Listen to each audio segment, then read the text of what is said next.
समन्ता चंकवालेषु अत्रा गच्छन्तु देवता सद्धम्मं मुनिराजस्स सुनन्तु सग्ग मोक्खदं ධම්මස්සවන කාලෝ අයං බදන්තා ධම්මස්සවන කාලෝ අයං බදන්තා ධම්මස්සවන කාලෝ අයං බදන්තා. ගරුතර මහා සංඝරත්නයන් අවසරයි ශ්‍රද්ධාවන්ත පින්වත්නි, අද ඉසිපතන මහමෙවුනා භාවනා සුපුවේ කඨින ධර්මානුශාසනාව. හෙට ගරුතර මහා සංඝයා විසෙහි මහා දානයත් කඨින චීවරේ පූජා කිරීමත්. ගොඩාක් අය කඨිනේ පූජා කරනවා කියලා මිනිස්සු ඒකට යොමු වුණත් බොහෝ අය කඨිනේ කියන්නේ මොකක්ද කියලා දන්නේ නැහැ. ඇත්තටම අපි ගෙවල් වල ඉඳින් අපිත් ඉස්කෝලේ ගිහිල්ලා එහෙම අවසානයේ තමයි අපිත් මහාන වෙන්න ආවේ. මම දන්න විදිහෙන් අපේ ජීවිතේ මම අවුරුදු 19ක් විතර ගෙදර හිටියා. මට දැනුම් තේරුම් තියෙන වයසේ එක දවසක්වත් කඨින පින්කමකට නම් නොගිහින් ඉඳලා නැහැ. හැමදාම පන්සලේ කඨිනේට අපි එකතු වෙනවා. කඨින බණත් අපි අහනවා. හැබැයි කවදාවත් අපිට මොකද්ද කඨිනේ කියලා තේරුන්නේ නැහැ. එක්කෝ අපි බණ අහලා නැහැ. හරියට සාවධානව අහපු නැති නිසා බණ තේරුන්නේ නැහැ. එක්කෝ බණ කියපු ස්වාමීන් වහන්සේලාත් හරියට මේක ගොනු කරලා කියන්න නැතුව ඇති. කොයි පැත්ත වැරදිද කියලා මට තේරෙන්නේ නැහැ. මේ ධර්ම විනය ඉගෙන ගන්න තාක්කල් අපි දන්නේ නැහැ කඨින කියන්නේ මොකක්ද කියලා. කඨින කියපු ගමන්ම හිතට එන්නේ සිවුරක් හදලා වස් කාලේ අවසානයේට ගමේම පෙරහැරක් තියලා පූජා කරනවා උච්චරයි. එතනින් එහාට කිසි දෙයක් දන්නේ නැහැ. හැබැයි අද මේ හෝරාවකට වැඩි කාලයක් හෝ මේ පොඩි වෙලාවක් ඇතුළත කියන බණ ටික කන් යොමු කරගෙන ඇහුවොත් එහෙම කඨිනයක් කියන්නේ මොකද්ද? කඨින පින්කම මොකද්ද? කඨිනේ ආනිසංස මොකද්ද කියලා හොඳට තේරෙනවා. මේ බුද්ධ ශාසනයේ තියෙන දේවල් ගැන ඉගෙන ගන්න ආස කෙනෙකුට මේ හෝරාවක කාලෙක කියන බණ ටික හරියට අහගෙන හිටියොත් එහෙම එයාට ඒක අමෘතයක් වගේ. ඒ නිසා කන් යොමු කරගෙන අහන්න.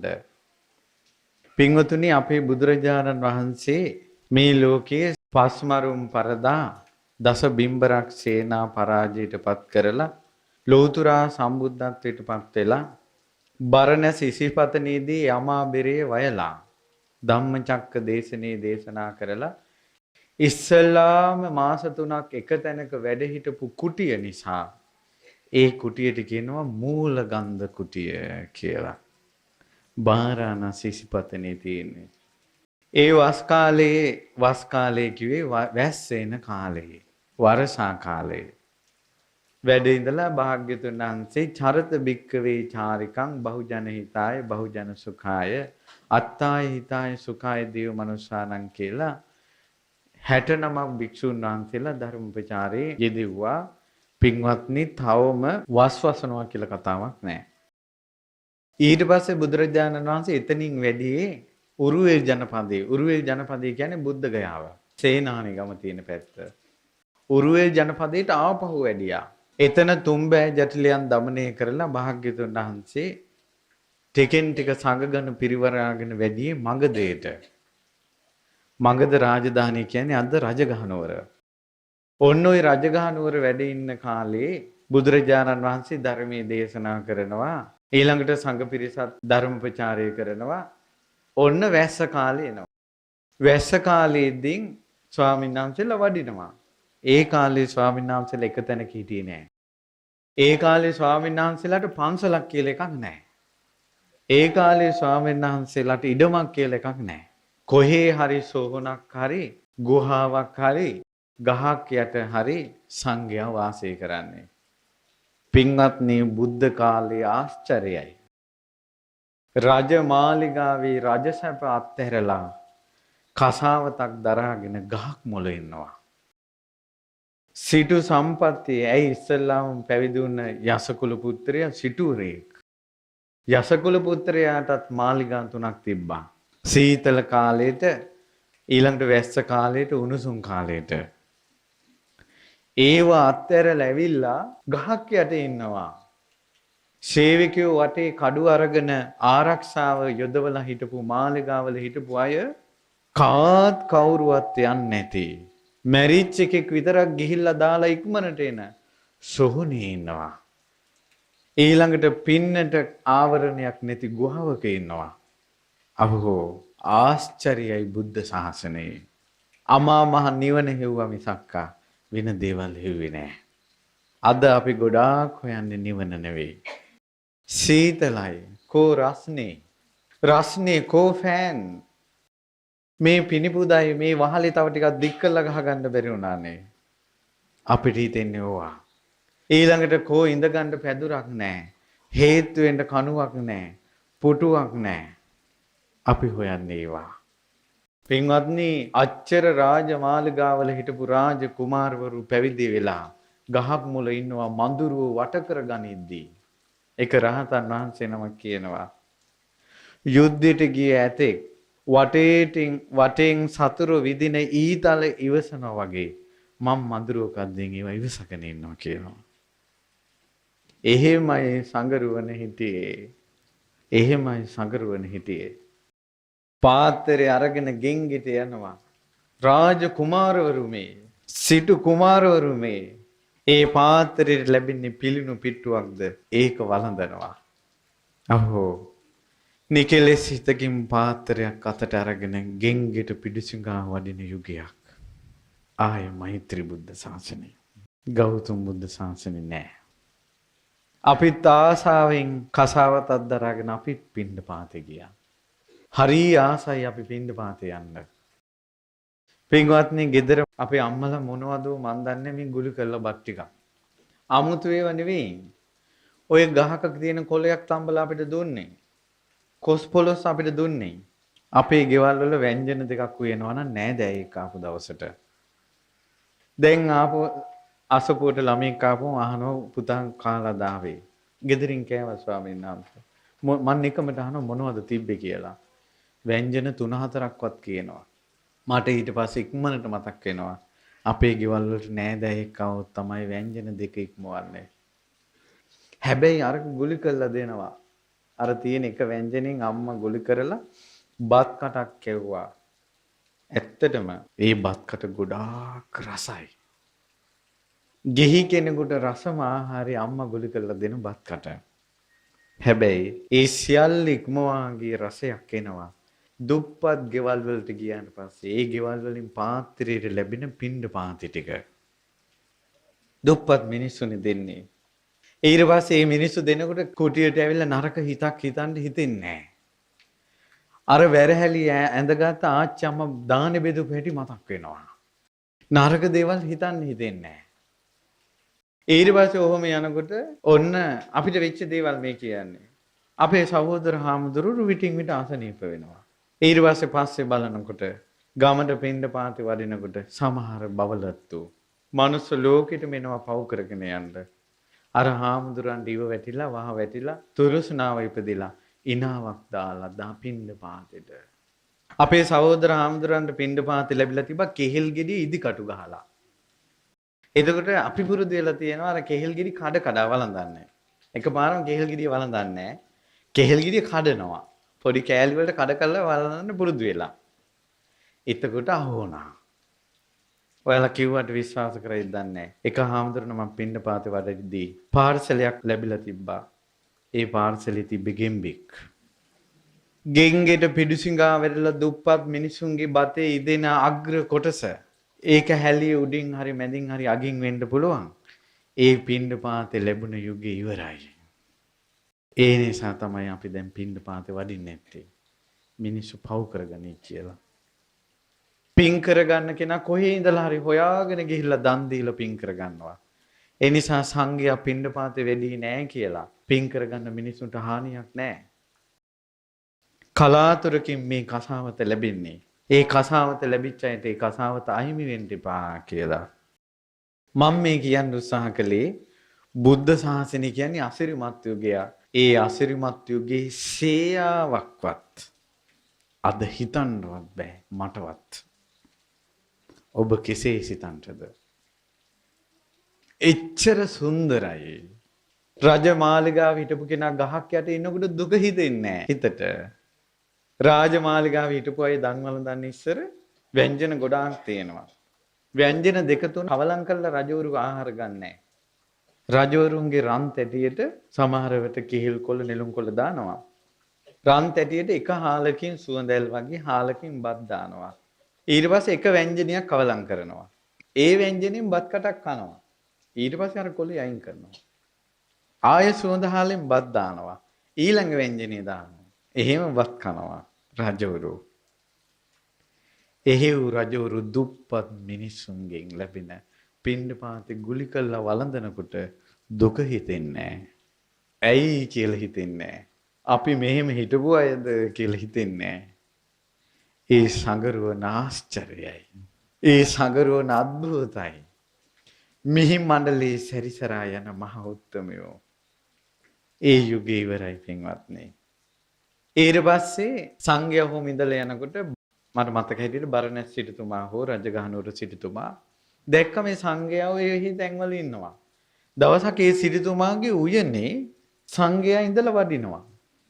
ඒ සංඝයා වඩිනකොට පින්වත්නි සිනිඳු තෙල් ධාරාවක් ගලා හැරෙනවා වගේ සංඝයා වඩින්නේ. මේ හනුමන්තා වගේ වලිගය ගිනි තියාගෙන දුවන්නේ නැහැ ඒ කාලේ සංගරුවන.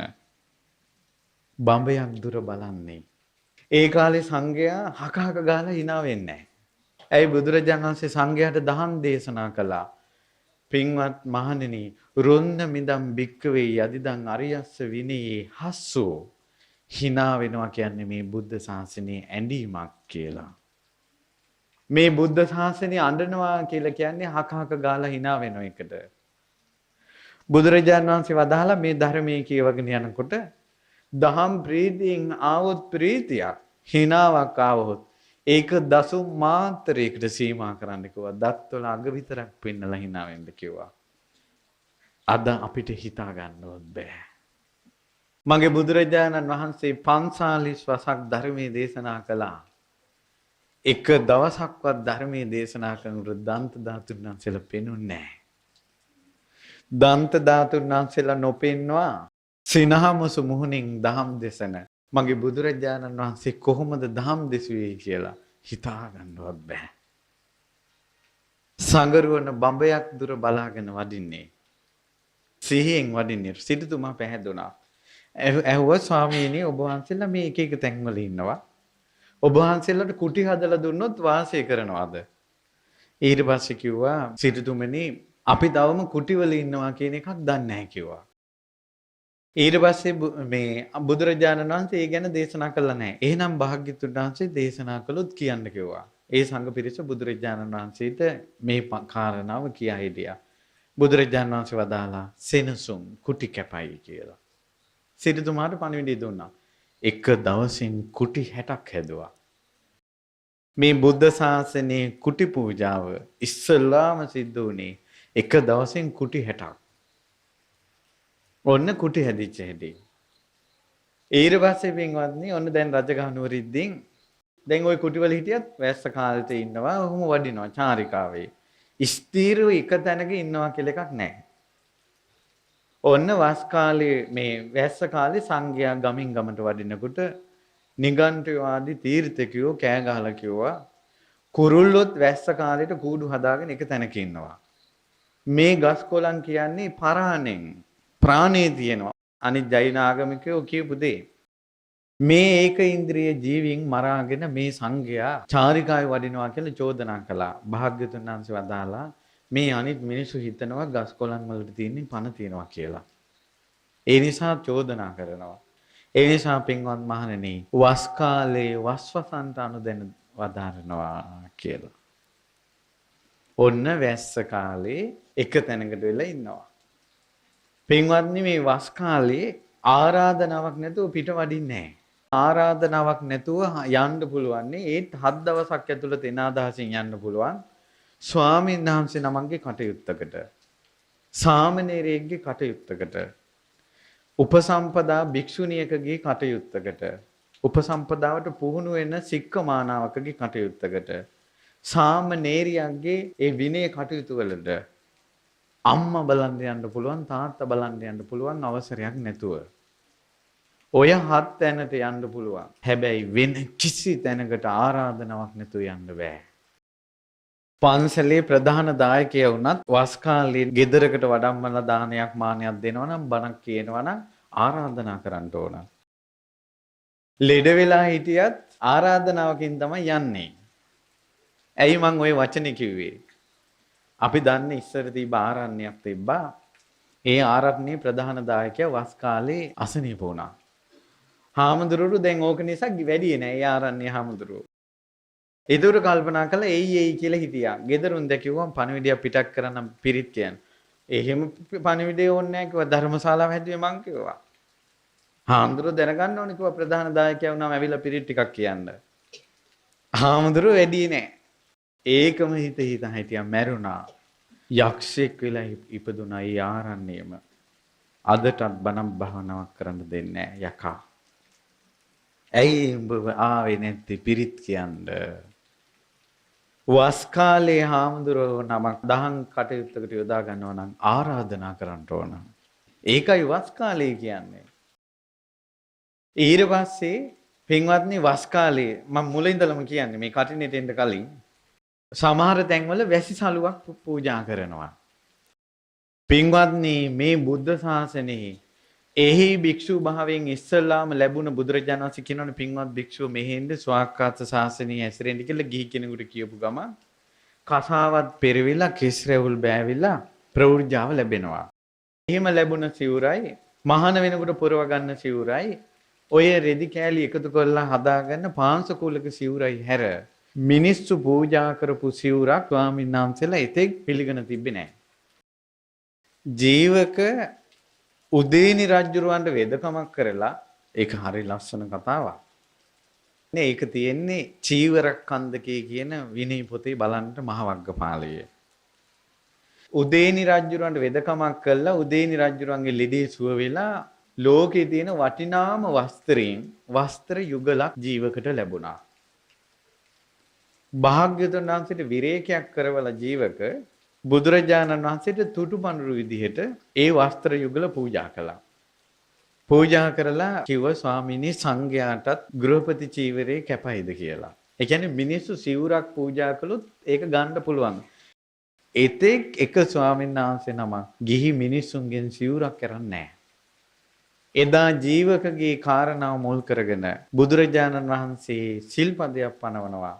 පින්වත් මහණෙනි ගෘහපතියන් දෙන චීවරේ කැපයි කියලා. එදා ඉඳලා තමයි මිනිසුන්ට සිවුරු පූජා කරන්න ලැබුණේ. ඊට පස්සේ පින්වත්නි ඔන්න මිනිසු දෙන සිවුරු පිළිගත්තට පස්සේ සංඝයා ඔය අතරේ ඉන්න සිවුරු වලට ගොඩක් ආසය. ඔන්න සිවුරු ගොඩාක් ලැබෙනවා. සිවුරු ගොඩාක් ලැබෙනකොට එක එක ස්වාමීන් වහන්සේලා සිවුරු කරේ තියාගෙන පොදි බැඳගෙන යනවා ඊළඟ ආරණ්‍යයට. භාග්‍යවතුන් වහන්සේ මේක දැකලා කල්පනා කළා සියල්ල අත්හරීම පිණිස පවතින බුද්ධ ශාසනයේ මේ සිවුරු පොදි බැඳගෙන කොහිද මේ යන්නේ? අනේ මේ සංඝයාට සිවුරු වල සීමාවක් පනවන්න නැත්තම් හොඳයි කියලා භාග්‍යවතුන් වහන්සේ ওই නවම් මාසේ සීතල කාලේ ඉන්දියාවේ රාත්‍රී කාලේ එලි මහණේ සක්මන් කළා මීදුම ගල්ලා තියෙන කාලේ. එක සිවුරකින් ඉන්න අඳනි පිටින් අමාරුයි ටික වෙලාවක් යනකොට එක සිවුරක් පොරව ගත්තා. ටිකක් සක්මන් කරගෙන ඉඳි දැන් තව අමාරුයි. ඊළඟ සිවුර පොරව ගත්තා. දැන් සිවුරු කීයද? 3යි. ඊට පස්සේ තව අමාරුයි. තව සිවුරක් පොරව ගත්තා. දැන් සිවුරු කීයද? 4යි. එළි වුණා. බුදුරජාණන් වහන්සේ සංඝයා රැස් කළ වදාලා පින්වත් මහණෙනි සංඝයාට සිවුරු 4ක් කැපයි. එකක් අඳනේ අනිත් එක තනිපට සිවුර. සිවුරු හතරක් තියෙනවනේ. ඉතුරු සිවුරු දෙක එකතු කරලා ඒකට මොකද්ද කියන්නේ? දෙපට සිවුර. දෙපට සිවුර කැපයි කියවා. ඔන්න දැන් තුන් සිවුර. තුන් සිවුරෙන් අමතරව කිසිම සිවුරක් සංඝයා පාවිච්චි කරන්නේ නැහැ. ඊට පස්සේ පින්වත්නි හැවැත් නුවර බුදුරජාණන් වහන්සේ වැඩ ඉන්න කාලේ දැන් තුන් සිවුරෙන් තොරව කිසිම සිවුරක් පාවිච්චි කරන්නේ නැහැ සංඝයා. අන්දනේ තනිපට සිවුරයි දෙපට සිවුරයි. මුළුල් මේ සතර මහා දිවයිනටම මේ පෘථුවියටම එක දවසේ එකම වෙලාවෙ වහින දවසක් ආවා. ඒක සිද්ධ වෙන්නේ එකම එක දවසයි මේ බුද්ධ ශාසනයක එකම එක දවසයි සිද්ධ වෙන්නේ මුළු පෘථුවියටම එක දවසේ වහිනවා. ඊට පස්සේ බුදුරජාණන් වහන්සේ සංඝයාට වදාලා පින්වත් මහණෙනි සිව් මහා දිවයිනටම එකම වැස්ස එකම වෙලාවෙ වහින අද දවසේ පැම්පාසු වෙන්න කිව්වා. දැන් ස්වාමීන් වහන්සේලාට සිවුරු කීයද තියෙන්නේ? 3යිනේ. මේක බේර ගන්නත් එපයි වේල ගන්නත් එපයි. ඒ නිසා ස්වාමීන් වහන්සේලා කලේ තුන් සිවුරම ආවාසී තියලා ඔක්කොම ගිහිල්ලා එළියේ පැම්පාසු වුණා සිවුරු නැතුව. අද කාලේ එහෙම වුණා නම් Facebook දායි. එදා විසාකගේ ගෙදර දානේ විසාකා වැඩකාර කෙල්ලියව්වා සංඝයාට දානෙට ආරාධනා කරපන් දානේ හරි ඔක්කොම කියලා. මේකි කුඹුරු මැදින් දුවගෙන යන්න ඇති තෙමි තෙමිවත්. ගිහිල්ලා ආරාමේ දිහා බලපු ගමන් අහක බලාගත්තා. දුවගෙන ආවා. ඇවිල්ලා කිව්වා හරි වැඩි අපේ ආමඳුරු ගිහිල්ලා අද නිගණ්ඩ පිරිසක් ඇවිල්ලා. ඊට පස්සේ විසාකා එකපාරම කල්පනා කළා. දැන් වෙන කෙනෙක් නම් අද කාලේ බවලතෙක් නම් ඇත්තද හොඳට විස්තර අහයි මොනවද දැක්කේ තව දේවල්. විසාකා කල්පනා කළා එහෙම වෙන්න විදිහක් නැහැ. අද වැස්ස සමහරවිට සංඝයා පැම්පාසු වෙනවා ඇති. කියලා කිව්ව විසාකා නැහැ උඹ ආයේ ඵලයන් කිව්වා. යනකොට සංඝයා මේ සිවුරු පොරවගෙන ඉන්නවා. ස්වාමිනී දානෙට හරි කිව්වා. එදා හරි 이르දියක් සිද්ධ වුණා. ඒ තමයි බුදුරජාණන් වහන්සේ පූර්වාරාමයෙන් ආවාසයෙන් එළියට අඩිය තියලා ඊළඟ පියවර තිබ්බේ විසාකාගේ ගෙදර දොරටුවේ. පොළොව කිටි කරා. ඉතින් විසාකා දානෙට වඩින එක ස්වාමීන් වහන්සේ නමක්ගේ සිවුරේ එක වතුර බින්දුවක් නැහැ. පුදුම හිතුණා. දම් පූජා කරලා විසාකා ඉල්ලා හිටියා සංඝයාට වැසිසලු දෙන්නම් කියලා. ඒ කියන්නේ වැස්ස කාලේ නාන්න වෙනම අඳනකඩයක් දෙන්නම්. ඇයි විසාකා කියලා ඇහුවා. ස්වාමීනි අද මෙහෙම සිද්ධියක් සිද්ධ වුණා. ඒ නිසා ස්වාමීන් වහන්සේලා වැස්ස කාලෙට අඳනයක් පාවිච්චි කරා. එදා වෙනකල් තුන් සිවුරට අමතරව සිවුරක් පාවිච්චි කළේ නැහැ. එදා ඉඳලා වැස්ස කාලෙට පැම්පාසු වෙන්න වෙනම අඳනයක් පූජා කරනවා. ඒකට කියනවා වැසිසලුව. අන්න වස් ආරාධනා කරන මිනිස්සු මේ වැස්ස කාලේනේ කියලා අර වස් ආරාධනා කරනකොට වැසිසලුවක් පූජා කරනවා. ඒක පස්සේ කාලේ ආපු එකක්.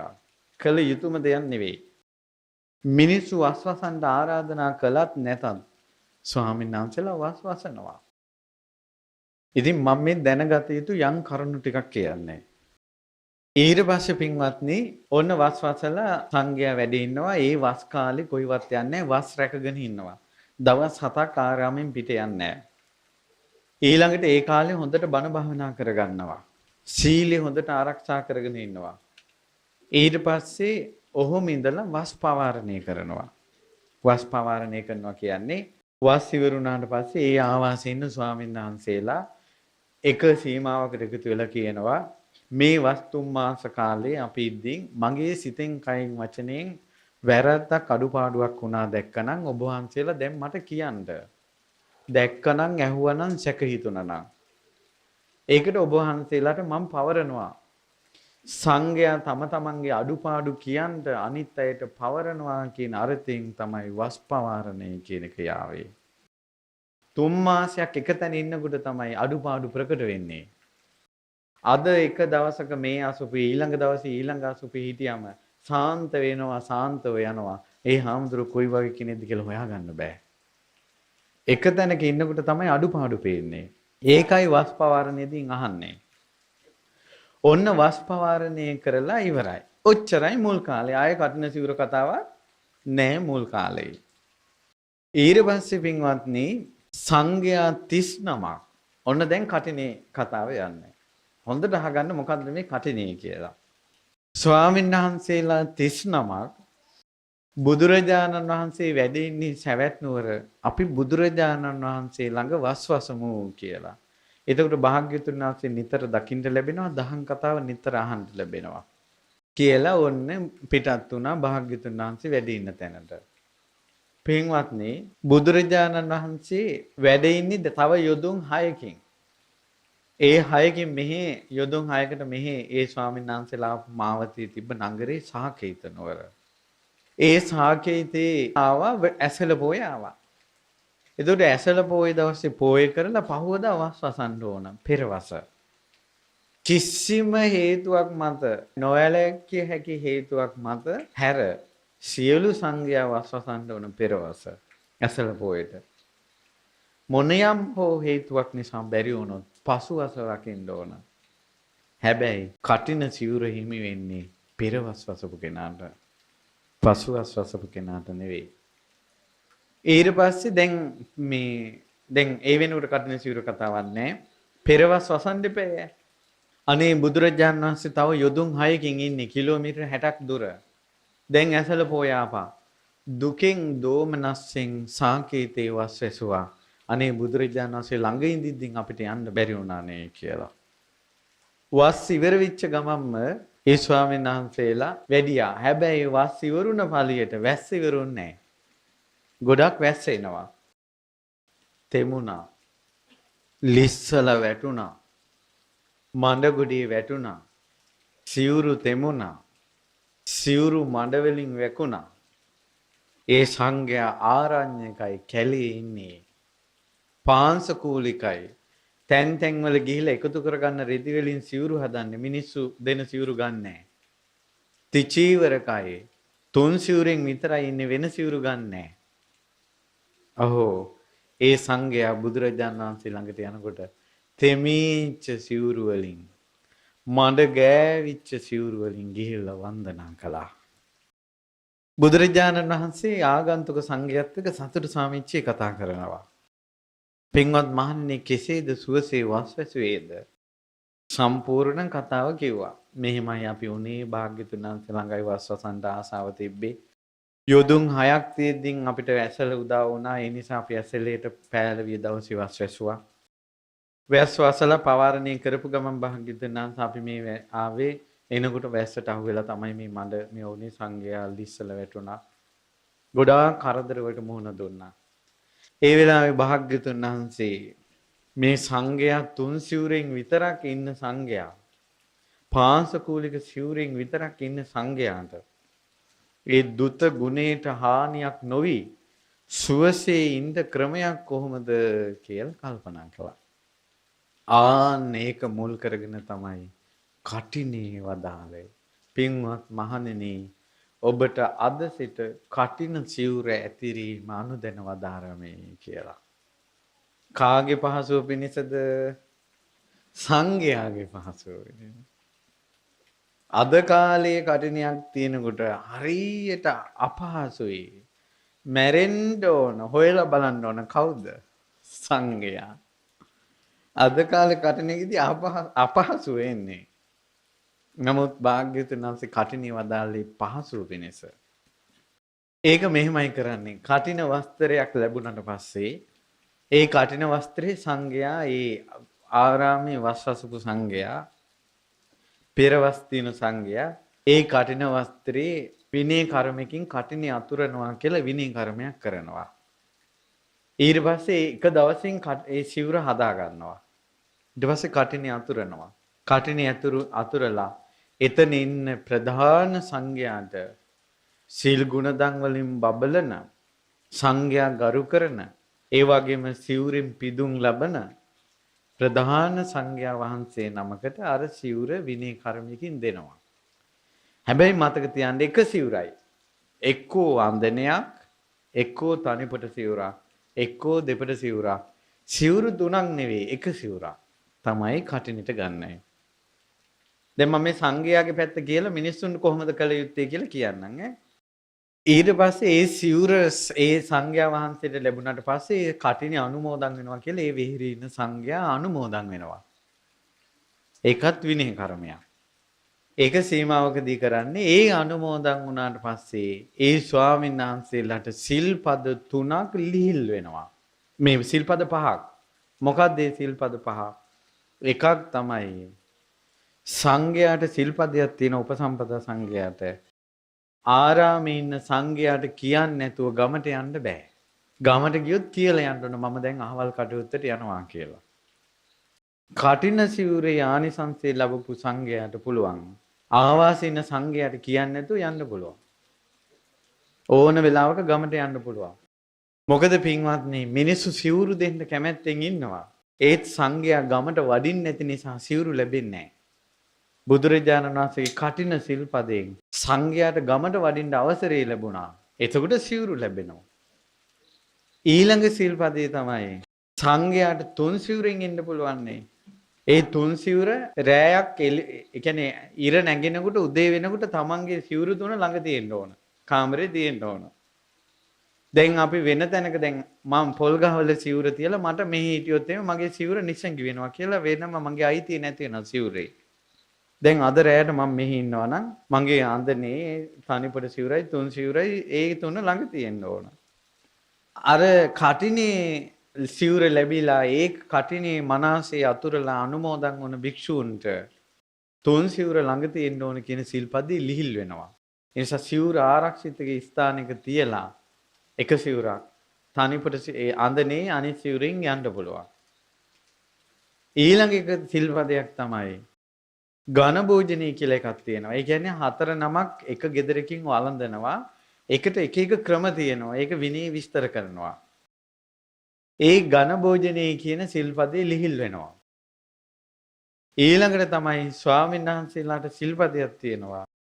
තමන්ට තුන් සිවුරට අමතරව තව සිවුරු පිළිගන්නේ මේ කටිනි අනුමෝදන් වුණ සංඝයාට තුන් සිවුරට අමතරව තව සිවුරු පිළිගෙන 10 දිනකට වැඩිය ළඟ තියාගෙන ඉන්න පුළුවන්. ඊළඟට ඒ ආවාසයට ලැබෙන ඕන තරම් සිවුරු පිළිගන්න පුළුවන්. ඒ ස්වාමීන් වහන්සේට සිල්පද වලට හානියක් වෙන්නේ නැහැ. දැන් මේවා ඔක්කොම දිහා බලනකොට අර සිවුරු ආදී ප්‍රත්‍ය පහසුවෙන් ලැබෙන විදිහේ ටිකක් තමයි වෙන්නේ. ඇයි හේතුව අර ස්වාමීන් වහන්සේලා තෙමි මඩ ගෑවිලා ආවනේ වෙන සිවුරක් ගන්න නැතුව. තේරුණාද මං කියන එක? ඒක මුල් කරගෙනයි කටිනි පැනෙව්වේ. එතකොට මතක තියාගන්න කටින සිවුරේ තියෙන විශේෂත්වය තමයි ඔන්න දැන් ගිහි කෙනෙක් මහාන කරනවා. ඔන්න ගිහි කෙනාට තියෙන සිල්පද තමයි පංචශීලී. පෝය දාට අටශීලී. ඔන්න මෙයා කේසරැවුල් බල්ලා මහාන කරනවා. මහාන කරනකොට එයාට ලැබෙනවා සිවුරක්. සිවුර එයාට ලැබිච්ච ගමන්ම සිල්පද අඩු වෙනවද වැඩි වෙනවද? වැඩි වෙනවා. කටින සිවුර දුන්න ගමන් මොකද්ද වෙන්නේ? සිල්පද අඩු වෙනවා. ඒ නිසා තමයි කටින සිවුර වෙනස්. වෙන සිවුරු වලට වැඩිය කටින චීවරේ වෙනස් ඒක නිසා. ඊළඟට තමයි කටින සිවුර එක දවසින් හදා ගන්න ඕන. සමහර වෙලාවට උදේ පාන්දරම සිවුර ගෙනල්ලා පූජා කරන පෙරහැරෙන් එකක් තියෙනව නේද? එහෙම කරනවා ඇත්තේ අර එදා දවස ඇතුළත සිවුර හදා ගන්න ඕන නිසා කාලේ තියෙන්න ඕන නිසා වෙන්න ඇති. මේ කටින සිවුර කියන එක බොහෝ බලපවත්වන්නේ උපසම්පදා සංඝයාට. හැබැයි දෙන සිවුරෙන් සිල්පද වැඩි වෙනවා. මේ සිවුරෙන් සිල්පද අඩු වෙන නිසා සිවුරු අතර කටින චීවරය කියන එක විශේෂයි. අනිත් එක තමයි ඕනම ස්වාමීන් වහන්සේ නමකට ආරාමේ හිටියොත් 19ක් 100ටම සිවුරු දෙන්න පුළුවන්. ඒ කටින සිවුරු දෙන්න පුළුවන්නේ එකයි. ඒ නිසාත් කටින සිවුර කියන එක විශේෂයි. ඊළඟට ඕනම ස්වාමීන් වහන්සේ නමකට සිවුරු 3ක් පූජා කරන්න පුළුවන්. ඒත් කටින සිවුරු පූජා කරන්නේ එකයි. ආවාසයේ සංඝයා ලක්ෂයක් හිටියොත් සිවුරු ලක්ෂයක් පූජා කරන්න පුළුවන් කටින එක සිවුරයි. පදුමොත්තර කියන බුදුරජාණන් වහන්සේ වස් වැසුවා. මට මතක හැටියට 68 ලක්ෂයක් සංඝයා සමග වස් වැසුවා. එකම ආරාමේ සිවුරක් ලැබුණා. ඒතර අර ලක්ෂ ගානටම සිවුරු ලැබුණේ කටින සිවුරු එකයි. ඒ කටින සිවුර පූජා කරද්දී පදුමුත්තර බුදුරජාණන් වහන්සේ ළඟ වැඩ හිටියා. වැඩ ඉඳලා ඒ කටින සිවුර පිළිගෙන විනය කර්මයෙන් ඒ තථාගතයන් වහන්සේගේ අග්‍ර ශ්‍රාවකෝ සුජාත කියන මහරහතන් වහන්සේට කටින සිවුර පූජා කළා. බුදුවරු වැඩ ඉඳලා තියෙනවා. කටින සිවුර පූජා කරද්දී. ඉතින් මේ විස්තර දැනගත්තට පස්සේ තමයි මිනිස්සු කටින සිවුර පූජා කරන්න ආස කළා. ඇයි පින්වත්නි? ඔන්න දැන් කටිනේ වෙනස්කම් ඉගෙන ගත්තනේ අපි. ඒ තමයි මේ සිවුරෙන් සිල්පද අඩු වෙනවා. වෙන සිවුරකින් සිල්පද වැඩි වෙනවා. ඊළඟ එක තමයි ආරාමේ ලක්ෂයක් හිටියොත් සිවුරු ලක්ෂයක් පූජා කරන්න පුළුවන්. ඒත් එක කටිනයයි. ඊළඟට තමයි ඕනම ස්වාමීන් වහන්සේ නමකට සිවුරු 3ක් පූජා කරන්න පුළුවන්. ඒත් කටිනේදී එක සිවුරයි. පැහැදිලිද? ඊළඟ විශේෂය තමයි කටින සිවුරේ. පින්වත්නි සිවුරු අවුරුද්දේ ඕනම දවසක ඕනම වෙලාවක පූජා කරන්න පුළුවන්. ඒත් කටින සිවුර පූජා කරන්න පුළුවන්නේ වස් වසල අවසන් වෙලා. ඒ වස් ඉවරුණාට පස්සේ ඊළඟ පෝයේනකල් එක දවසක කරන්න පුළුවන්. කටින සිවුරක් පූජා කරන්න පුළුවන්නේ අවුරුද්දට එක දවසයි. එක්කෙනෙකුට කරන්න පුළුවන්. අනිත් අයට කටිනේට අනුමෝදන් වෙන්න පුළුවන් එක්කෙනෙක් කරන්නේ. ඒකයි කටින සිවුරේ විශේෂත්වය. පැහැදිලි නේද? එතකොට ඒ චීවරයට උතුම් බව දෙන්න ඕන. අද කාලේ ගොඩාක් උතුම් බව දෙන්නේ චීවරයට නෙමෙයි පෙරහැරට. අර චීවරයේ උතුම් බව කරන්න ඕනේ. ඒ සිවුර ස්වාමීන් වහන්සේට පූජා කළා. ඒ සිවුරම පොරවගත්ත හාමුදුරන්ට ওই කටිනේ කරන උපාසක අම්මලාම පහවදා බයිනවා. හරි ශ්‍රද්ධාවෙන් පූජා කළොත් කටිනයක්. අර නාගිත මහරහතන් වහන්සේට උනා වගේ නාගිත මහරහතන් වහන්සේ ජීවිතය ආපස්සට බලනකොට උන්වහන්සේ සසරේ එක දවසක් පුදුම පැහැදීමෙන් සංඝයාට කටිනයක් සිවුරක් පූජා කරලා ඒ පූජා කරපු දවසේ ඉඳලා අපේ බුද්ධ ශාසනය දක්වාම සතර අපායේ වැටිලා නැහැ. මේ බුද්ධ ශාසනයේ නාගිත මහරහතන් වහන්සේ බුදුරජාණන් වහන්සේට උපස්ථාන කරපු කෙනෙක්. උන්වහන්සේ දැකලා තියෙනවා මනුස්ස ලෝකෙ ඉපදුනොත් රජ වෙලා උපදින්නේ. 84000 වතාවක් සක්විති රජ වෙලා තියෙනවා. ඒ ඔක්කොටම මුල් වෙලා තියෙන එක කටිනයක් පූජා කරපෙක. හැබැයි ශ්‍රද්ධාවෙන්. මම හිතන්නේ ඒ වගේ ශ්‍රද්ධාවක් අද ගන්න පුළුවන් කියලා. අද ඉන්නේ ගිය පාර කටිනේ කලේ මෙහෙමයි. උන්ට පේන්ට කරන්න ඕන. ගිය පාර කටිනේ නිකම් පාරේ ගෙනිච්චේ මේ පාර ඇතෙක් පිට වඩම්මන්න ඕන. එතකොට තරංගය උඩඟුකම පේන්ට කරන බව ධනවත්කම ඉස්මතු කරන්න කරන බව මමත් මෙහෙම දෙයක් කළා කියලා ලෝකෙට උද්දච්චකම පෙන්වන්න කරන බව ආදී කරුණු මුල් කරගෙන මේසා විශාල පිං උපද්දවන කටිනෙට මිනිස්සු හානි කරගන්නවා. සමහර මිනිස්සු කටින හදනකොට මිනිස්සුන්ට උදව් වෙනවටවත් කැමති නැහැ. හරි අපේ කටිනේ අපි කරගන්නම්. සමහර අය මේ කටිනේට ආසාවට රුපියල් 10ක් පූජා කරගන්න 100ක් අනේ අපිවත් සම්බන්ධ කරගන්න සම්මාදම් කරගන්න කියලා අඬ කීයක් හරි දෙනවා. අපේ කටිනේට අපි එක එක එකතු කරගන්නේ. ඔය එසේ කියන මිනිස්සු ඉන්නවා. කටිනේට හානි වෙනවා. කරුණා මෛත්‍රිය නැති බව. මමයි මේක තනියෙන් කළේ කියලා කියන්න තියෙන උවමනාව. එනිසා ගහන ඉදිකට්ටෙන් සක්විති රජ වෙනවා කියලා කිව්වොත් අද කාලේ ඒ කතාව ගැන අපිට හිතන්න තේරෙන්නේ නැහැ. මිනිස්සුන්ගේ එවැනි ප්‍රසාද හිතක් ඇති වෙන්නේ නැති නිසා. සමහරවිට කටිනේ කරනකොට ගෙදරම ජරමර ගෑණි මිනිහා ගහ ගන්නවා මේ ගෙදර කටිනේ. ඊට පස්සේ කටිනේදී වචනයක් වැරදුනොත් ඉවරයි. ඒ නිසා හාමුදුරුවොත් කරබාගෙන ඉන්නවා. සමහර කටින බාර ගන්න උපාසක අම්මලා ඉන්නවා. හාමුදුරන්ට කතා කරන්නේ ගෙදර මිනිහට වගේ. හිතන්නේ සුගතියයි නැත පින්වත්නි. කටිනි කියන්නේ උතුම් ජීවරයක්. සිල්වතුන්ව පූජා කරන දෙයක්. ඊළඟට පෙරවස් වසලා වස් කඩාගත්තේ නැති වස හරියට සමාදන් වෙලා හිටපු භික්ෂුවකට පමණක් උරුමේ තියෙන චීවරයක්. දැන් කටින චීවරය ගැන යම් හැඟීමක් එන්න ඇති නේද? මේක පූජා කරගන්න අමාරුයි.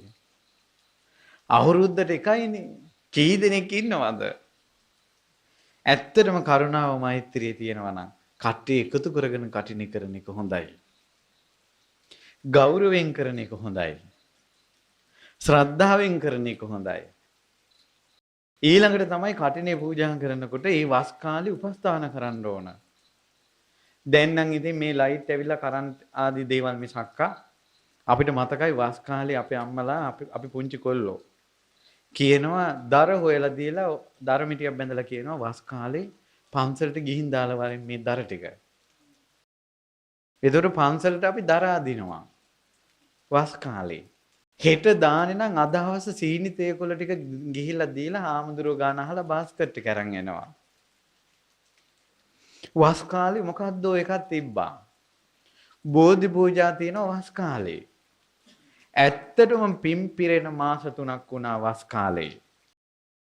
අද කාලෙත් වස් කාලේ මේ විදිහට නිතර ධර්ම දේශනා බෝධි පූජා ආදී තීතිය පින් පිරෙන කාලයක් වුණා නම් හරි යගේ. ඊළඟට මේ පාර අපේ බුද්ධ ගයාවේ කටිනේ තිබ්බා. ඒ කටිනේ බාරගත්ත පින්වතුන් ඒ වස් 3 මාසෙම සංඝයාගේ වියදම් දරලා සංඝයාගේ සිව්පසේ බලලා තියෙනවා. ඒක පිට රටක් නිසා ඉන්දියාවේ. ඒතර ගමේ මිනිස්සු හාමුදුරුවන්ගේ සිව්පසේ ගැන ඒ වස් 3 මාසෙ ගැන අවධානයෙන් ඉන්න ඕන. ලෙඩක් දුකක් ගැන නිතර බලන්න ඕන. දහම් කතාවේ යෙදෙන්න ඕන. වස් කාලේ. අන්න එහෙම පින් පිරීලා අවසානයේ හිස මත වඩාගෙන බුදු ගුණ කියාගෙන ගෙනල්ලා පූජා කරන චීවරේ කටිනියක් වෙනවා. ඔය අනුව බලනකොට ඔයාලට තේරෙනවා ඇති අද කාලේ සිද්ධ වෙන කටින නම් ගොඩාක් කෙලසිලා උපක්ලේශ වලින්. ඉතින් ඒ නිසා පින්වත්නි මේ රජවරු පවා එක රජ කෙනෙකුට මට මතක නෑ පරාක්‍රම බාහු රජුරු වෙන්න ඕන. කටින කරන්න ආසාව දැන් එක තැනක දෙන්න පුළුවන් එක කටිනයයිනේ. ඒ රජුරු ආරාම 80ක 80 මහ ශ්‍රාවකයෝ සිහි කරගෙන කටින 80ක් කළා. මහ වංශයේ තියෙනවා. ඒ නිසා පින්වත්නි කටිනියක් කියන එක ශ්‍රද්ධාවෙන් පූජා කරන එක දුර්ලභයි. තව විශේෂයක් පදුමුත්තර දීපංකර බුදුරජාණන් වහන්සේගේ සිරිපා සෙවණේ ලෞතුරා සම්බුද්ධ බවට විවරණ ලබාගත් අපේ සුමේද තාපසතුමා අපේ මහ බෝධිසත්වයෝ ඒ විවරණගත දීපංකර බුදුරජාණන් වහන්සේගේ කාලේ ඉඳලා සසරේ එද්දී එතනින් පස්සේ දීපංකර බුදුරජාණන් වහන්සේගෙන් පස්සේ කල්ප අසංඛේයයක් බුදුවරු ලෝකේ පහළ වෙලා නැහැ. අසංඛේයයක් කියන්නේ කල්ප ගණන් කරන්න බැරි ප්‍රමාණයක්. කල්ප අසංඛේයයක් බුදුවරු නැහැ කියන්නේ ධර්මයේ නැහැ. බුදුවරුත් නැහැ ධර්මයක් නැහැ කියන්නේ කල්ප අසංඛේයයක් සංඝයා නැහැ. කල්ප අසංඛේයයක් සංඝයා නැහැ කියන්නේ කල්ප අසංඛේයයක් සිවුරු පූජා කරගන්න බෑ. කල්ප අසංඛේයයක් සිවුරු පූජා කරගන්න බැරි නම් කටින සිවුරු ගැන කවර කතාවද? පින්වත්නි මේ දානය කියන එක ලීසි දෙයක් කියලා හිතන්න එපා. ඒ අසංඛේයයෙම දන් දීලා රැස් කරගන්න පින බුද්ධ ශාසනයක එක බත් හැන්දක් පූජා කළා රැස් කරගන්න පුළුවන්. බුද්ධ ශාසනයේ සංඝ ගෞරවයෙන් එක බත් හැන්දක් පූජා කළා රැස් වෙන පින අසංඛේයයක් කල්පය තුල රැස් වෙන්නේ නැහැ. සංඝයාට පූජා කරන දානේ අග්‍රයි. පින අග්‍රයි. චීවරේ විපාක අග්‍රයි. පින්වතුනි මේක අරහත් දජය. මේ චීවරේ දරා ගන්න බැරිව කී දෙනෙක් තැවි ඉන්නවද? අද පින් තියෙන මිනිස්සු උනන් මේ කරකාර බැඳලා මේ ගෑනුන්ගෙන් බැනුම් ඉන්නේ චීවරයක් දරා ගන්න බැරි වෙච්ච නිසා. කොච්චර පින් තියෙන අය ගෑනුන්ගෙන් බැනුම් අහනවද ගෙවල් වල? දැන් මම මේ ඔයාලට බැන්නට මටත් මේ චීවරේ දරා ගන්න බැරි වුණා නම් සසරේ කවුරු හරි කර්මකාරියක් කැරකි ඉන්නවා. චීවරේ දරා ගන්න බැරි වෙච්ච නිසා කොච්චර දුක් විඳද? දැන් දුක් විඳිනවද ඔයාලා? කොච්චර හිතට පිච්චි එනවද මේ ධර්මය අපිට කලින් ඇහුණා නම් කියලා? චීවරයක් දරා ගන්න ආසාව තියෙද්දී ගෙදරින් කැමති වෙන්නේ නැතු කොච්චර ඉන්නවද? ඇයි එයත් සසරේ තවක් කෙනෙක්ගේ චීවරයට බාධා කළා. අහෝ දැන් මේ දෙමව්පියෝ ඒ කර්මය රැස් කරගන්නවා. දරු දුකට තමනුත් අනාගතයේ තිසරණීට පැහැදිලා කසාවතක් දරා ගන්නකොට බාධා හදා ගන්නවා. ඊළඟට සමහර අයට සිල්පද රැක ගන්න බෑ. බඹසර රකින්න බැරි වෙයි කියලා බය වෙලා. ඒ නිසා සිවුරට බය වෙලා. ඒත් සිවුරට ආසයි. මේ චීවරේ ලේසියෙන් දරා ගන්න බෑ. මේ චීවරයේ දරාගෙන හරියට ප්‍රතිපත්තිය දුනොත් මහා බ්‍රහ්මයා පතුල් ළඟ වැටෙනවා. මිහි පිට ඉන්න බ්‍රහ්මයෝ වගේ දෙමව්පියෝ පතුල් ළඟ වැටෙනවා. සියලු දෙනාගේ අත් දෙක එකතු වෙලා සාදු සාදු හඬ ඇහෙනවා ඒ චීවරයට. යම් කිසි කෙනෙක් ගිහි ජීවිතේ ඉඳලා උතුම් අරහත්ත්වයටපත් වුණොත් ඒ රහතන් වහන්සේ ජීවත් කරවන ජීව වායුව තමයි මේ චීවරය. ඒ රහතන් වහන්සේට චීවරයක් තිබුණ නැත්නම් එදාම පිරිනොම් පානවා. රහතන් වහන්සේලා මෙහි මණ්ඩලේ ජීවත් කරවන ජීවය තමයි මේ චීවරය. මේ ලෝකේ රහතන් වහන්සේලා දරාගත්ත වස්ත්‍රය මොකද්ද කියලා ඇහුවොත් ඒකෙදි කියන නම තමයි චීවරය, අරහත්දජය. ඒ සිවුරක් පූජා කරගන්නවා කියන එක ලේසි දෙයක් නෙවෙයි. ගිරිකුම්බීල කියලා පර්වතයක් තිබ්බා. ඔය පර්වතයට අද කාලේ මිනිස්සු කියන්නේ රජගල කියලා. ඔය කන්ද පාමුල දුප්පත් ගම්මානයක් තිබ්බා. ඒ ගම්මානේ හිටියා ධර්මා කියලා උපාසකම්මකේ. මොන්දේ දුප්පත් ගමේ හිටපු ප්‍රධානියාගේ ගෙදර බැල මිහිරකම් කරන්න ගියා. අනේ මාස ගණනක් වැඩ කළා දැන් ඒ ගෙදරින් කන්න ඩිංගිත්තක් හම්බ වෙනවා. අවසානයේ කිව්වා මම මේ වැඩ කරපියවට මට මොනවා හරි සොච්චමක් දෙන්න කිව්වා. උඹට දෙන්න සල්ලි නැහැ කියලා. නමුත් උඹ මාස ගාණක් මෙහි වැඩ කරානේ මෙන්න උඹගේ පාඩියට මේ හිලව් වෙන්න කියලා රෙද්දක් දුන්නා. මාස ගාණක් වැඩ කරපු එකට හිලව් වුණේ වස්ත්‍රයක්. අර ධර්මා කල්පනා කළා අහෝ මම මාස 3ක් වැඩ කළා මට හම්බුච්ච සකල ශේසත මේ වස්ත්‍රේ. මම මේකෙන් මොකද්ද කරන්නේ? අනේ මම මේ දුප්පත් වෙලා ඉපදුනේ දුක් විඳින්නේ සසරේ පින් නොකළ නිසා. ඒ නිසා මං ජීවිතේට පින් කරගන්න ඕන කියලා අර වස්ත්‍රය අරන් ගිහලා අර කන්දේ නැගලා රජගල ගිය කෙනෙක් දන්නවා අමාරුව කන්ද නගින්න මොන්දෑ නැංගා. සංඝයා දන්හලේ දානේ වළඳන වෙලාවමයි හිතේ. සංඝයා ඉදිරියේ දන ගහලා රාජ්‍යම්ම කිව්වා මගේ සකල ශීසත වේ. සංඝයාට පූජා කරමි පූජා වේවා. ඊට සියලු විස්තර කිව්වා. සංඝ නේත්‍රුන් සංඝය රැස් කළා අර උපාසකම්ම විඳපු දුක කිව්වා. අර වයසක වෙවුලන අතේ කර ගැටෙන කල් වී කොටපු හැටි. වෙවුලන කකුල් දෙකෙන් හැරමිටියක් අරගෙන පැල්පතින් අර මුලාදෑනිය ගෙදෙට්ට මුලාදෑනියකින් ගෙදරින් පැල්පතට ගාටපු හැටි. දවසේම හිටගෙන හිටපු හැටි. වයසට ගිහිල්ලත් මිනිසුන්ගේ රෙදි හොදපු හැටි කිව්වා. එවුන් දැ දුන්න සකල සේසත මේ වස්තරේ උන්දට පින් පුරවන්න පුළුවන් කෙනෙක් ගන්න මේ සීවරය කිව්වා. සංඝයා අතරින් එක හාමුදුරු නමක් නැගිට්ටා. ස්වාමීනි අවසර මට ওই සිවුර එක දවසකට දෙන්න කිව්වා. එදාම කපල සංඝයා එකතු වෙලා සිවුර හදලා පඳු පෙව්වා උදේවරුේ. හැන්දෑවේ පොරව ගත්තා. මනසේ සිහිය පිහිටව ගත්තා. සතර සතිපට්ඨානේ සිත එකඟ කළා. අර අම්මා විඳපු දුක සිහි කළා. සංවේගය උපද්දා ගත්තා. සක්මනට ගොඩ වුණා. මොහොතයි රහතන් වහන්සේ නමක්. ඒ ධර්මාගේ චීවරින් රහතන් වහන්සේ නමක් බිහි වුණා. මේ වස්ත්‍රේ. ඊට පස්සේ ඒ චීවරය උන්වහන්සේ දුන්න තව ස්වාමීන් වහන්සේ නමකට. ඒ ස්වාමීන් වහන්සේ අරහත්ත්වයටපත් වුණා. ඒ ධර්මා දුන්න වස්ත්‍රයෙන් ලැබුණ චීවරෙන් ඒ කුම්බීරගිරි විහාරේ රහතන් වහන්සේලා 500ක් බිහි වුණා. ආශ්චර්යයි. රහතුන් බිහි කළා මේ වස්ත්‍රය. චීවරය. ඊට පස්සේ ලජ්ජතිස්ස රජුරෝ තමයි ඔය කුම්බීර විහාරය හැදුවේ රජගල. මම හිතේ කටින පින්කමකට වෙන්නයි රාජපුරුෂයෝ යවුව දජ දාපල්ලා කොඩි දාපල්ලා පර්වතේ වටේට. ඔන්න කොඩි වලින් සරසලා පින්කම සංවිධානය කළා. ඒ වෙහිරේ හිටපු මහා සංඝ නේතුරුන් වහන්සේ අර සිවුර තියෙනවනේ. අර රහතුන් 500ක් බිහි කරපු සිවුර. ලොකු උණ ගහක් ගෙනල්ලා අර උණ ගහේ උඩ අර සිවුර ගැට ගහලා පර්වතේ මුදුනේ හිටෙව්වා. කොඩියක් කරලා. රජුරෝ රජගලට එනකොට කොම්බීරගිරි විහාරයට එනකොට අර කොඩි අතර සිවුරක් කොඩියක් විදිහට ලෙල දෙනවා. අනේ හාමුදුරුවනේ අනේ ස්වාමීන් වහන්සේ මෙච්චර දද ජාලා තියෙද්දින් ඇයි අර සිවුරක් එල්ලුවේ? සිවුරක් නෙවෙයි කිව්වා. ඔය දජයක්. මොකද්ද ඔය දජය? අරහත් දජය. රජතුමනි ඔය චීවරේ නිසාව රහතන් වහන්සේලා 500ක් බිහි වුණා කිව්වා.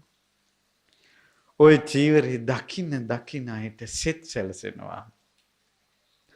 ඈත ඉඳලා නමුත් එක අත් දෙක එකතු කරලා සාදු කියන අයට පින් පිරෙනවා. අරහත් දජය. ඒ නිසා චීවරේ කියන්නේ උතුම් දෙයක්. ඒ අතර වර්ෂයකට පමණක් එන කටින චීවරේට සාදු කියලා අනුමෝදන් වෙන්න ඕන. ළඟදී අපි කටින පින්කමකට ගියා. ඔන්න කටින චීවරෙත් පූජා කළා. ඔක්කොම ඉවරයි. මං ඊට පස්සේ කට්ටියකට කතා කරලා ওই කටිනේ කතාව කිව්වා. කියලා මං අහුවා උඹලා කටින සිවුර දැක්කද කියලා. නෑ කිව්වා. හොඳට බලන්න සමහර අය කටින පින්කම කියනවා කටින චීවරේ දැකලවත් නෑ. සාදු කියලාත් නෑ. අනුමෝදන් වෙලත් නෑ. නමුත් උජාරුවට ගිහිල්ලා සෝබනේ ඔය මොනවා නැතත් ෆෝන් එක අතේ තියෙනවා. ඒක අමතක වෙන්නේ නෑ. ඒ නිසා චීවරේ වගේ එකක්. මේ බුද්ධ ශාසනයේ මේ කසාවත දරාගෙන යම්කිසි කෙනෙක් පව් කළොත් එහෙම බුදුරජාණන් වහන්සේ පව් කරන කෙනාගේ ජීවිතේ වදාලා යම්කිසි කෙනෙක් මේ බුද්ධ ශාසනයේ චීවරේ දරාගෙන කටෙන් අනිත් අය බය කරගෙන හැකරකමට දොඩුවා වාචාල වෙලා වචනේ නැමැති ආයුධේ පාවිච්චි කරගෙන සත්පුරුෂයන් පෙළන භික්ෂුවක් හිටුවොත් කටෙන් අනිත් අය බය කරන එයාට උපමාවක් වදාලා.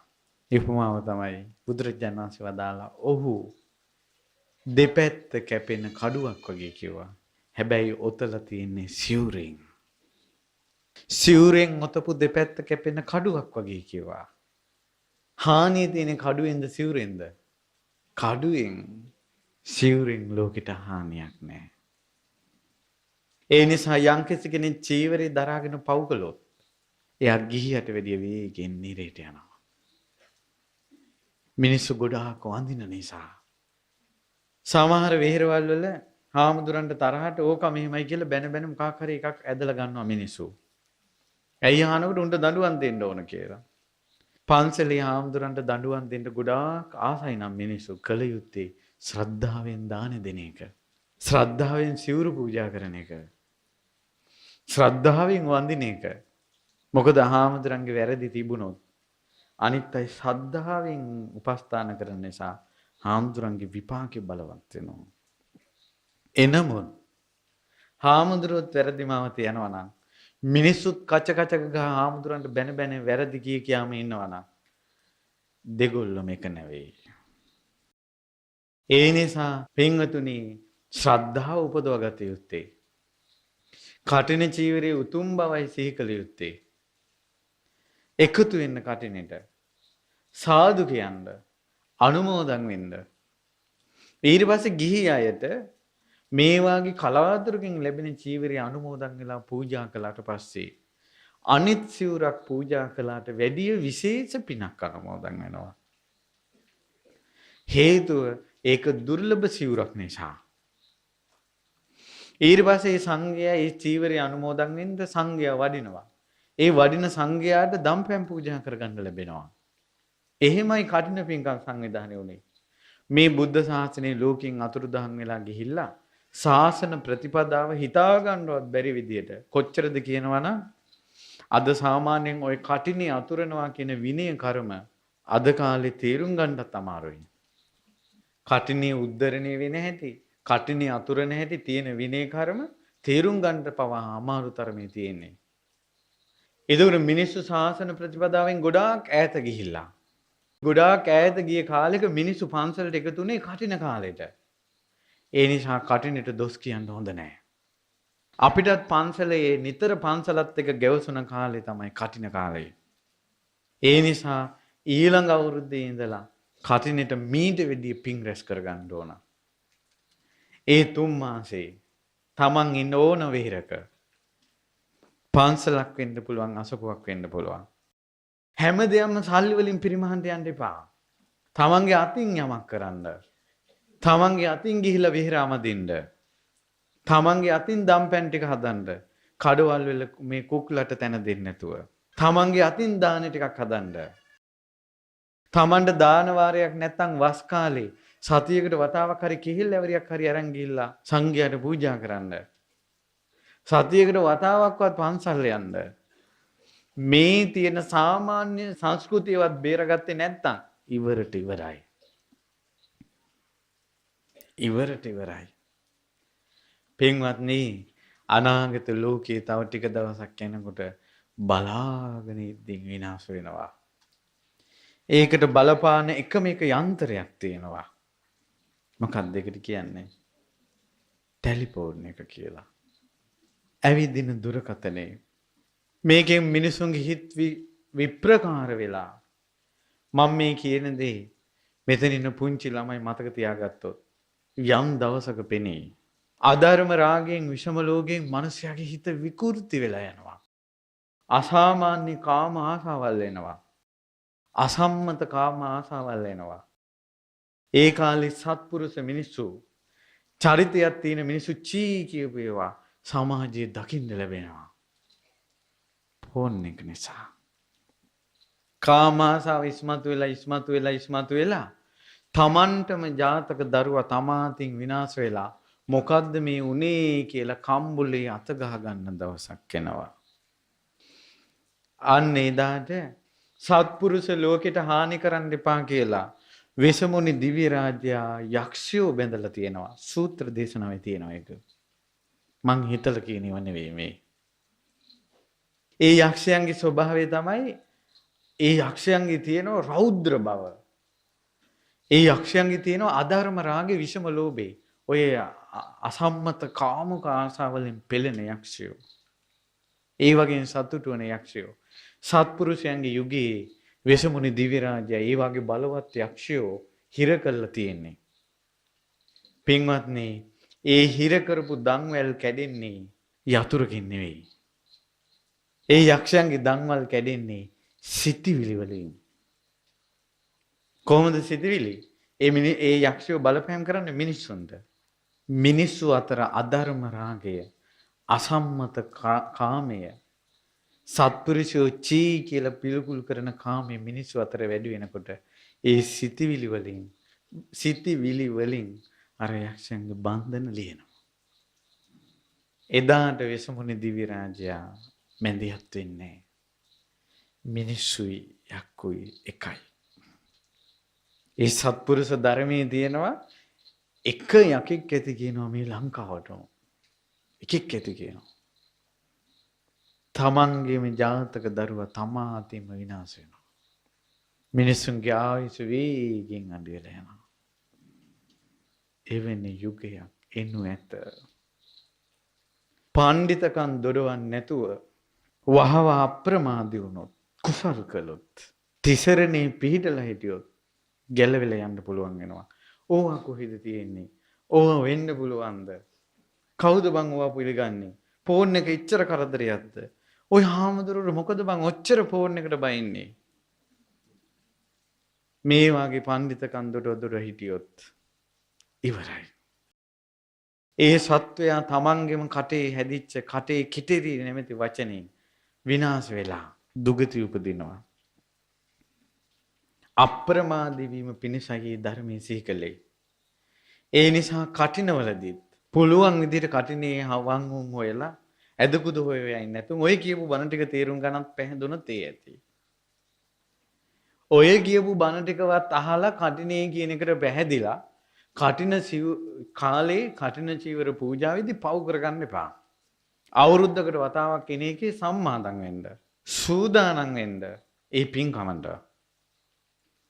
කොච්චරද කියනවා නම් ඉස්සර වෙච්ච දෙයක් කියන්නම් ලංකාවේ මාගම කියන්නේ අම්පාර පැත්ත. කපුටෙකුයි හිටියා. මේ දෙන්න හරි ජෝඩුයි. ඒ කියන්නේ කපුට ජෝඩුව වගේ කියන්නේ. තව අහලා තියෙනවා මට ඒක ස්ථිරව කියන්න මම හරියට දන්නේ නැහැ. නමුත් අහලා තියෙන එකක් කියන්න. ඒ තමයි කපුටියෙකුයි ජෝඩු වුණාට පස්සේ බැරි වෙලාවත් කපුටි නැති වුණොත් එහෙම ඒ කපුට වෙන කපුටියක් හොයන්නේ නැහැ. ඒ ජෝඩු වෙච්ච කපුටිත් එක්ක විතරයි ඉන්නේ කපුටා. අනේ අද කාලේට කපුටු ගුණ ධර්මයක්වත් මේ මනුස්ස ලෝකෙට එනවා. ඊට පස්සේ ඒක අහලා බලන්න චුට්ටක් තොරතුරු හොයලා බලන්න අහපු දෙයක් අපි ඉතින් ඒ කිව්වේ ඊට පස්සේ දැන් මේ ලංකාවේ වෙච්ච දෙයක් දැන් අර කපුටුයි මොකක් හරි රණ්ඩුවක් වෙලා මේ කපුටු ගියා දැන් කපුට ශෝකයෙන් ඉන්නවා ඇත්තටම සිද්ධ වෙච්ච දෙයක් මේ සද්ධර්ම අලංකාරය තියෙන්නේ ලංකාවේ වෙච්ච දෙයක් ඊට පස්සේ දැන් කපුට ශෝකයෙන් හොයාගෙන යනකොට බඩගින්නේ එක විහිරකට ගිහිල්ලා මම බඩගින්නේ ඉන්නේ කෑමක් නැතුව කියලා දැන් කපුටු හඬ නගනවා. ඒ විහිරේ හිටපු සංඝයා වහන්සේ කපුටු හඬ දන්නවා. ඇයි කපුටාගේ හඬ තේරුම් ගන්න පුළුවන් රජ කෙනෙක් ඉන්නේ කාවන්තිස්ස රජුරෝ. කාවන්තිස්ස රජුරන්ට දුටුගැමුණු කුමාරයා ඉපදුනා කියලා ඇවිල්ලා කිව්වේ කවුද? කපුටේ. මහවංශේ බලන්න. නිදානයක් අර නැව් සේන්දු වෙලා තියෙන බව. නේද? කාරණා පණිවිඩ 4ක් අරන් ආවනේ. කපුටු හඳ දන්නවා කියලා එකක් තියෙනවා. අපිට මොකක්වත් තේරෙන්නේ නැහැ නේ. බලාගෙන යනකොට සිංහල තේරෙන්නේ නැහැ. කියන එක නෙවෙයි දැන් මම මේව බණක් කියනකොට ඒ බණේ මොකක් හරි කෑල්ලක් කපලා ගන්නවා. බනින්ද. කරුණාවෙන් මෛත්‍රියෙන් තවත් කෙනෙක් කුසලයේ හික්මවන්න කිසිම අපේක්ෂාවක් නැතුව දහම් දෙසද්දී ඒ ධර්මයට ගැරෙහුවොත් බොහෝ පෞරස් කරගන්නවා. අපි දුර බැහැර ධර්ම දේශනාවලට යනවා. අපේ ගුරුවරයා, අපේ ගුරු ස්වාමීන් වහන්සේ අපිව හික්මවලා තියෙන්නේ පිරිකරක්වත් ගන්න නැතුව එන්න. සමහර අපි පිට වාහනවල යන්නේ. ඒතර යුතුයකමක් වාහනෙට තෙල් ගාස්තුව දෙන එක. ඒක බනට වඩම්මන කෙනා බලන්න ඕන. සමහර දුර බනවලට අපි ගිහිල්ලා තියෙනවා. වාහනෙට තෙල් ගාස්තුවවත් නැහැ. ඒත් වචනයක් කියලා නැහැ අපි. අපිට කියලා account නැහැ.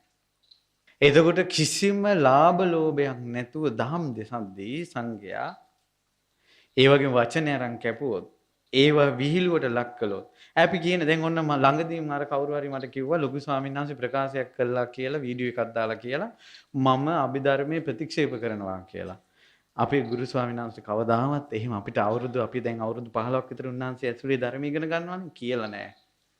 මේ වචන දෙකක් කපලා අරන් අභිධර්මයේ කියලා කියපු බණ එක වචනේ අරන් ප්‍රතික්ෂේප කරනවා කියන වචනේ තව තැනකින් අරන් දෙක එකතු කළා. ওই විදිහට වචන එකතු කළොත් කුණුවර පහදන්නත් පුළුවන්. මේ ලෝක සත්‍යය එසේ පව කරගන්නවා. පින්වත්නි ඉදිරියට ඉන්නේ හොඳ කාලයක් නෙවෙයි. අපි වුණත් අපි මහමෙවුනාවෙන් ලොකු සාන්නාංශී ධර්ම ප්‍රචාරය මුල් කරගත්ත නිසා අපි මහණෝනේ. උන්වහන්සේ බණ කියන්නේ නැතුව හැංගුණා නම් අද මේ බණ පුටුවට මේ හාන්දරු නැහැ. ඒ ණය ගෙවන්න උන්වහන්සේගේ ශාසනික වැඩපිළිවෙලට අපි මේ බණ කියාගෙන යනවා. අපි යුග පුරුෂයෝ නෙවෙයි. උන්වහන්සේ යුග පුරුෂයෙක්. අපිට බණ කියා ලෝකේ බැබලෙන ආසාවක් නැහැ. අපිට යුතුයකම අපි ඉෂ්ට කරනවා. කියන වෙලාවේ ධර්මය අහන්න. අපිත් හැමදාම බණ කියනවා කියලා එකක් නැහැ.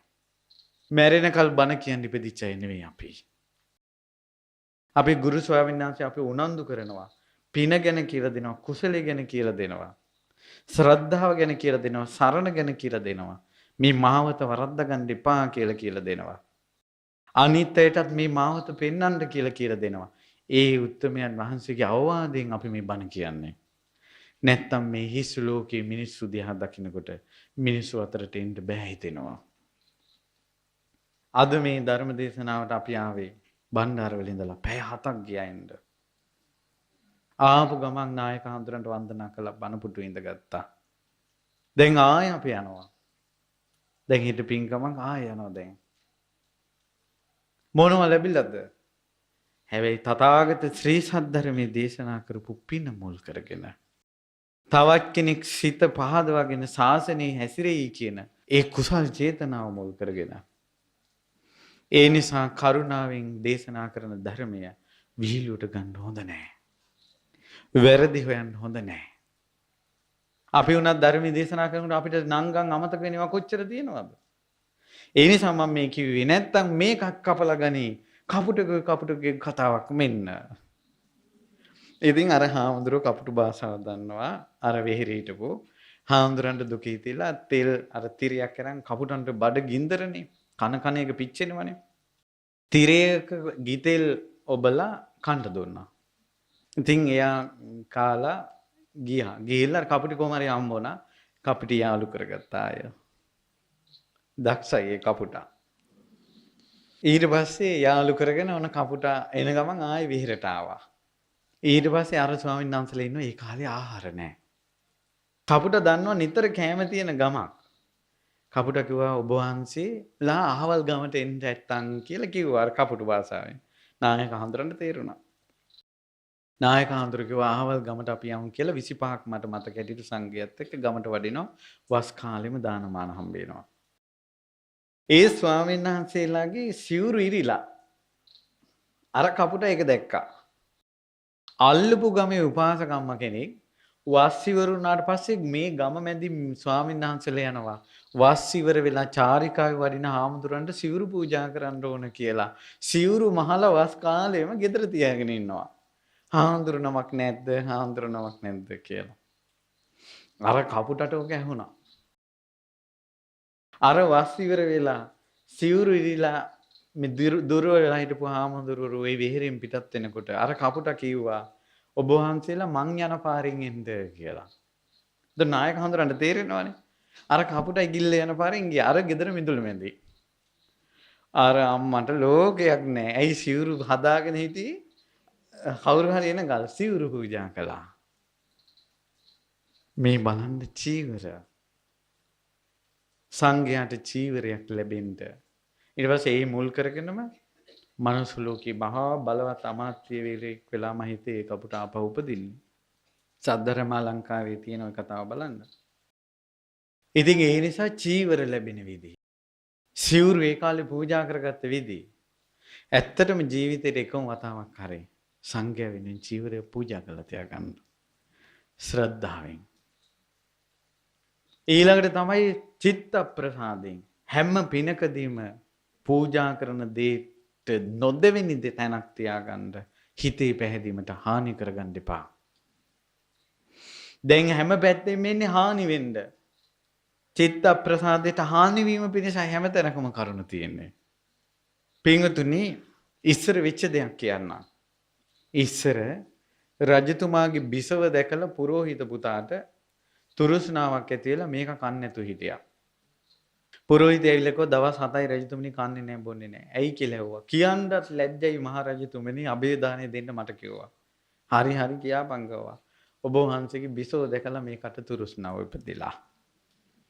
ඊට පස්සේ එන්න ගියාපන් කිව්වා. ඇවිල්ලා ඇටසැකිල්ලක් ඇවිල්ලා කිව්ව රජතුමනි අබේ දාණය දෙන්න. මම මැරිලා වැටෙනවා මට නම් ලෝකයක් නැහැ කිව්වා.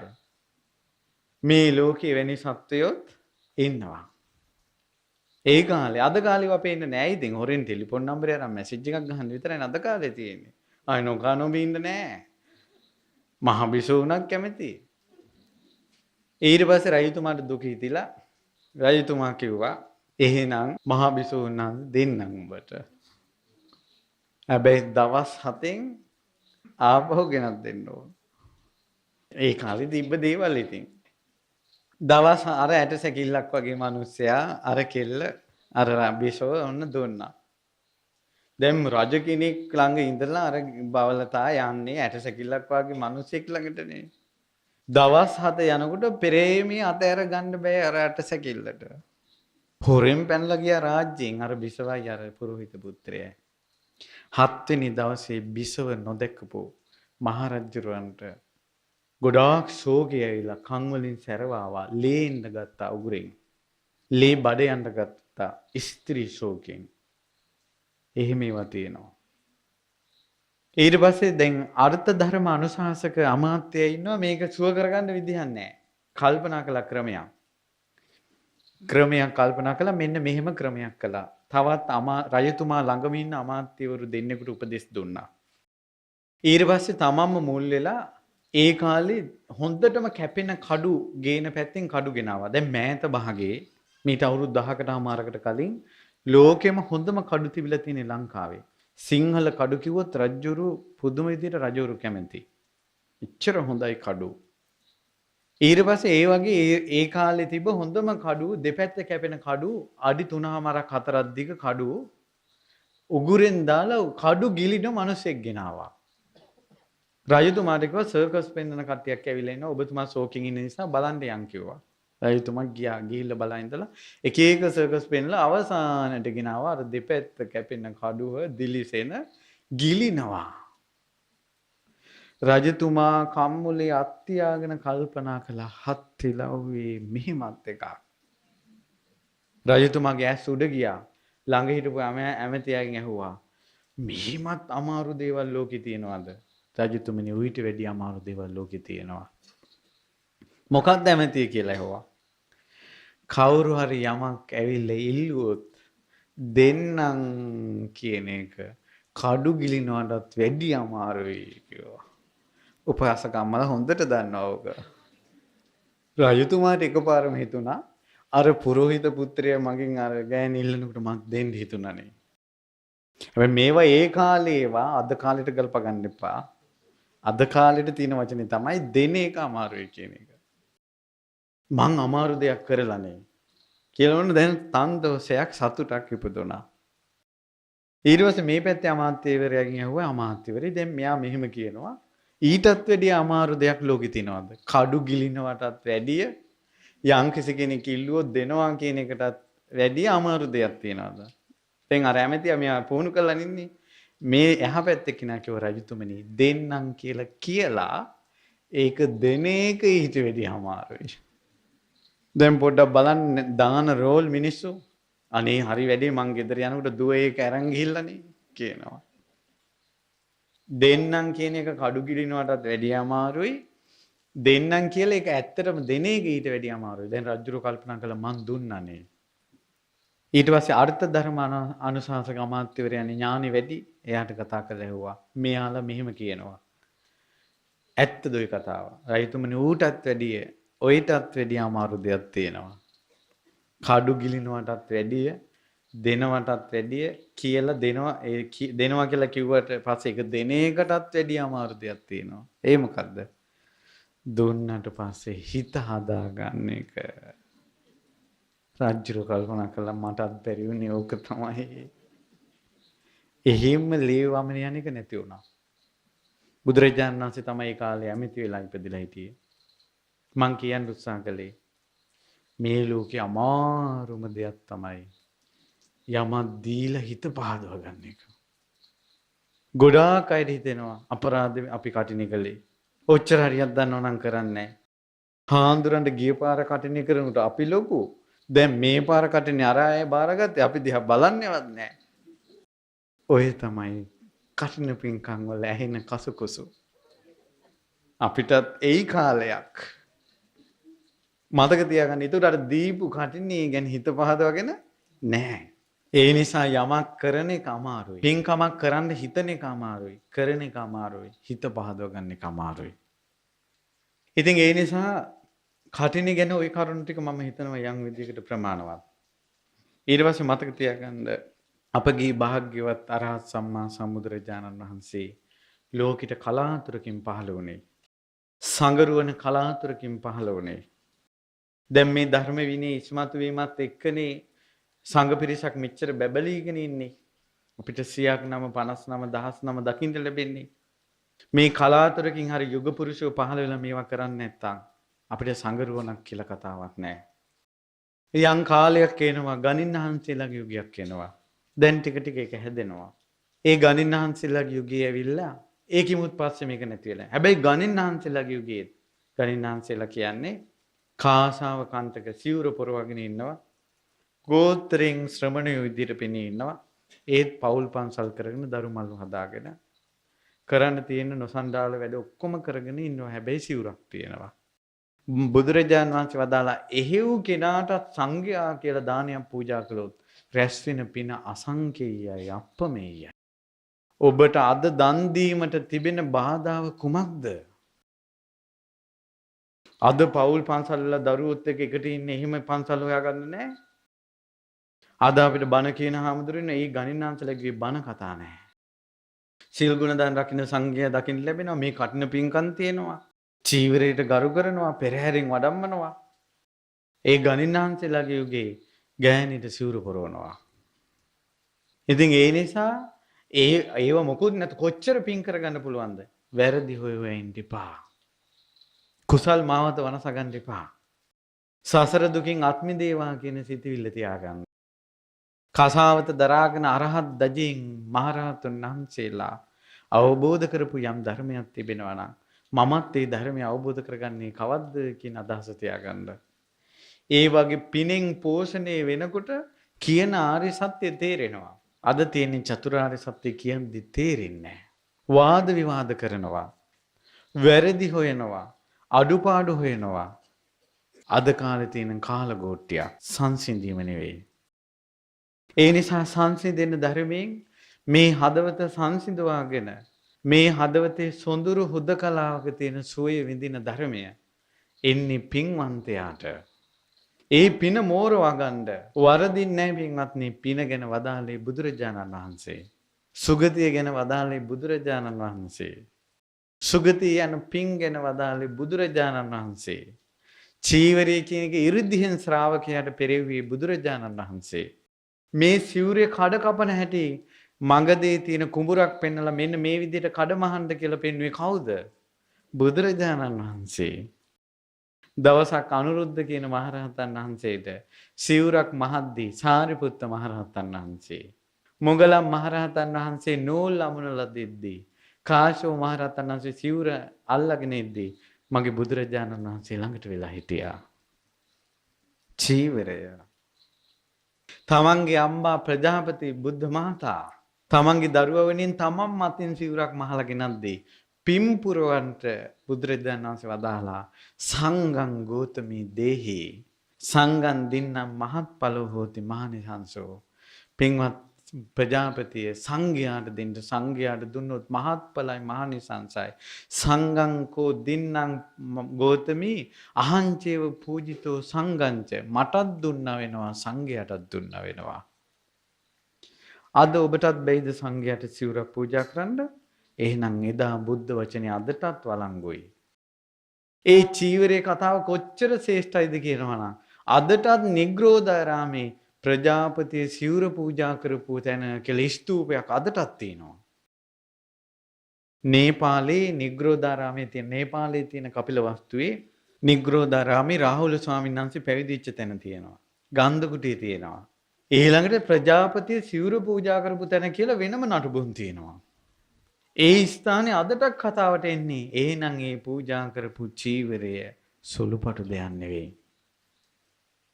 පැහැදිලි නේද? ඒකයි. ඒ නිසා මේ පින්වතුන්ට මේ කටින චීවරයේ හිට අනුමෝදන් වෙන්න. සාදු කියන්න. සිතෙන් සිත පහදවා ගන්න. ඊට පස්සේ ඒ අනුමෝදන් වෙලා පින් පුරවා ගන්න. ඔයාලා වාසනාවන්තයි. හෙටයි කටිනේ පූජා කරන්නේ. ඊට කලින් මේ බණ ටික අහන්න ලැබිච්ච එක. ඒ නිසා සිත පහදවගෙන ගෞතම බුද්ධ ශාසනයේ දුර්ලභ පින්කම් තව තවත් මේ පින්වතුන්ගේ ජීවිතවලට ඉෂ්ට සිද්ධ කරගන්නට වාසනාව ලැබේවා. ඉතින් ඒ නිසා අපි සියලු දෙනාට උතුම් සම්බුදු බලයෙන්, පසේ බුදු ගුණ බලයෙන්, රහතුන්ගේ තේජසින් ආශිර්වාද කරනවා. නිදුක් නිරෝගී සුවපත් භාවයේ රැස් වේවා. තව තව බලවත් පුණ්‍ය ධර්මයන් රැස් කරගෙන ගෞතම බුද්ධ ශාසනය හිත පහදවගෙන අප්‍රමාදීව කුසල් දහම් දියුණු කරගෙන සසර දුකින් නිදහස් වෙන්න වාසනාව ලැබේවා. සාදු